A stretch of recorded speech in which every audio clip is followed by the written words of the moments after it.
Popularity, is a very delicate thing. I've worked with celebrities and micro celebrities for many years. And what you learn to do, particularly with micro celebrities, is focus on the thing that they really enjoy themselves. As long as you're talking about them, it's not a problem, And if you want to be paid by them, well, you talk about them even more. And there's no such thing as a disaster, you know what I'm saying?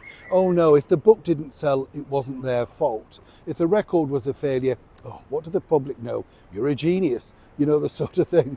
Shocking, but I've seen it so many times. Now, this is now the problem, of course, for someone who, some might say, had it all, at least for a short period. We're talking about the former Newsnight host, Emily Maitlis. Now, Emily, you see, decided to leave the BBC because apparently she was too good, an esteemed journalist, all that sort of stuff. Really what she got was a one-off interview after pushing very hard with none other than the disgraced Duke of York, the former royal known as Prince Andrew, and boy did she milk it. But as we found out, in fact, it wasn't a one-woman show, but Emily wasn't too fussed about that because she rewrote the producer, Sam McAllister, out of her story. Remember?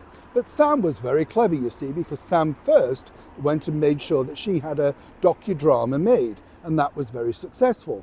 Emily, yes, pulling at her blonde roots, decided, well, this is not right. So she went to a rival streaming company and had hers made, A Very British Scandal, and that flopped.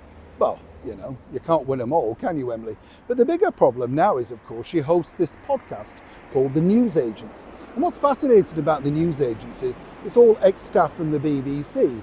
John Sopel famously said he was departing Twitter X because of Elon Musk and he didn't like it. He lasted around about 17 minutes and he was back because, you know what, nobody cared about him. And suddenly on Blue Sky or wherever he decided to go, nobody was interacting. John needs an audience, a little bit like, we need water. You get the picture. But it's this, you see, that's the now bigger problem. Their company that makes the news agents and part of their bigger group like Classic FM, Smooth FM, Capital Radio, has posted record millions of losses. Incredible amount of losses. And apparently this is all down to the fact that, advertisers are not spending. I've told you many times here on the show, advertisers spend if you put out what people want to watch or hear.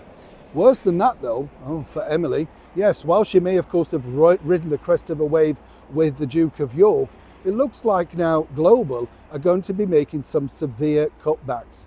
Oh yes, the perennial stuff that normally starts at the beginning of the year, they've looked at the books and the business and said, you know what, you're too expensive. Now what's going to be happening, and as ever I have to say allegedly, is all the stars of these brands like LBC, they'll either be taking massive pay cuts or vastly reduced hours, or indeed just simply axed. There's one thing though, the one person that had to leave, of course, because she was suffering from burnout, is none other than Carol Vorderman. Well, if they want to get an audience back, surely all they have to do is try and persuade her to come back 3 hours a week. That'll get the ratings up, won't it? Neil Sean in the very heart of London.